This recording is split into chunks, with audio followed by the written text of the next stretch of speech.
Hi friends, మస్తు నెలలకైతే ఒక video పెడుతున్నా. ఎన్ని నెలలు అంటే 4-5 నెలలు కావచ్చు. ఎందుకంటే మనకు వచ్చే 4 వ్యూస్లకి మనం ఎంత కష్టపడ్డా కూడా ఫలితం అనేది లేదు.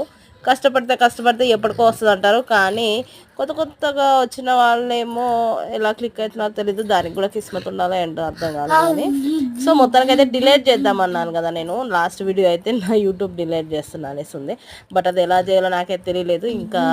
అది ఇంకా ఏమంటారు, సర్చింగ్లోనే ఉన్నా, ఎట్లా చేయాలో తెలియక. ఇదైతే బ్యాగ్ కాదు, బెల్ట్ లాగా అన్నట్టు. మనకు 2 వీలర్ మీద పిల్లల్ని పట్టుకోబెట్టేటప్పుడు సింగిల్గా ఉన్నప్పుడు ఎక్కడ పడిపోతారు అన్న టెన్షన్ ఉంటుంది కదా. సో దానికోసం అనేసి బెల్ట్ అయితే తీసుకున్నాం. మీషోలో 240 రూపీస్ అయింది. మా వాడు సడన్ బ్రేక్స్ కానీ అవి ఎవరైనా సడన్గా వచ్చినప్పుడు మనం వేస్తాం కదా, అట్లా ఎక్కడ పడతాడో టర్నింగ్స్ దగ్గర అక్కడ ఇక్కడ అనేసి ఈ బెల్ట్ అయితే తీసుకున్నా. సో బాగానే ఉంది, నచ్చితే తీసుకోవచ్చు ఎవరైనా. మొత్తానికి అయితే యూట్యూబ్ అయితే ఇట్లా నడుస్తూ ఉంది, ఎదుగు బొదుగు లేకుండా. 4 సంవత్సరాల కష్టం నేలపాలైపోయింది.